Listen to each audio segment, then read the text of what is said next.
यिर्मयाह का ग्रंथ अध्याय 42। मिस्र देश में पलायन। सभी सेना नायक करेआह का पुत्र योहन्नान और होशिया का पुत्र अजर्याह तथा छोटे से लेकर बड़े तक सभी लोग नबी यिर्मयाह के यहाँ आए और उससे यह बोले, हमारा निवेदन स्वीकार कीजिए। इन बचे हुए लोगों के लिए प्रभु अपने ईश्वर से हमारी ओर से प्रार्थना कीजिए, क्योंकि जैसा आप स्वयं अपनी आंखों से देख रहे हैं, हम बहुत लोगों में बहुत कम लोग ही बच गए हैं। प्रभु आपका ईश्वर हमें वह मार्ग बताए जिस पर हमें चलना चाहिए और यह कि हमें क्या करना चाहिए। नबी यिर्मयाह ने उनसे कहा, मैंने तुम्हारी बात सुनी, तुम्हारी इच्छा से मैं प्रभु तुम्हारे ईश्वर से प्रार्थना करूंगा और प्रभु तुम्हें जो उत्तर देगा वह तुम्हें बता दूंगा। मैं तुमसे कुछ नहीं छिपाऊंगा। इस पर वे यिर्मयाह से बोले, प्रभु आपका ईश्वर आपको जिन आदेशों के साथ हमारे पास भेजता है, यदि हम उनका पालन नहीं करें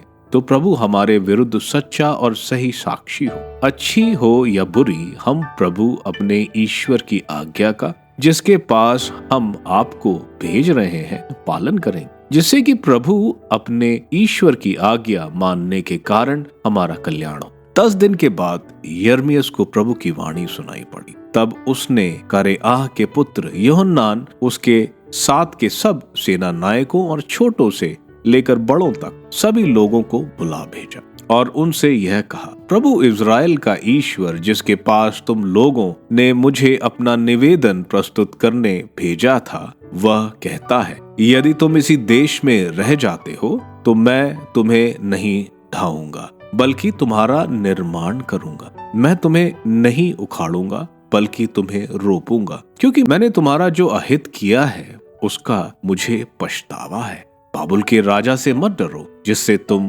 भयभीत हो रहे हो, उसे मत डरो, क्योंकि उससे तुम्हारी रक्षा करने और उसके हाथों से तुम्हें छुड़ाने के लिए मैं तुम्हारे साथ हूँ। यह प्रभु की वाणी।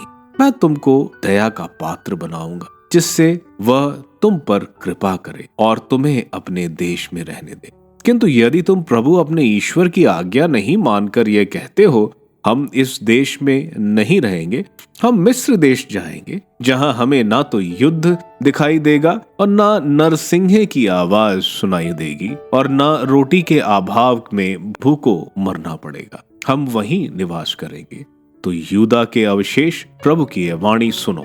विश्वमंडल का प्रभु इज़राइल का ईश्वर यह कहता है, यदि तुम मिस्र जाने के लिए अपना मुंह उसकी ओर करते और वहां रहने जाते हो, तो वह तलवार जिससे तुम डरते हो वहां मिस्र देश में भी तुम्हारा पीछा करेगी, और वह अकाल जिसकी तुम्हें आशंका है तुम्हें मिस्र में भी नहीं छोड़ेगा और वहां तुम्हारी मृत्यु हो जाएगी।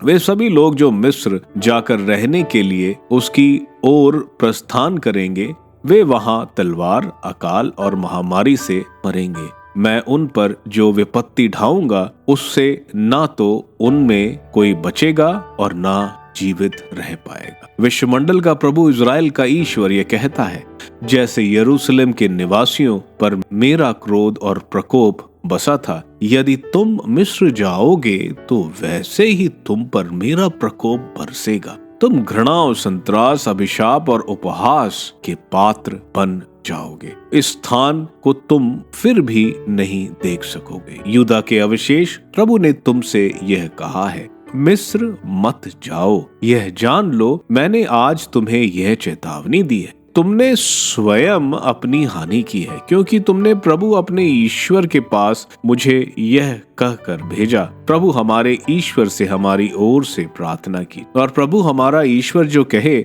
वह हमें बतला दीजिए, हम उसका पालन करेंगे।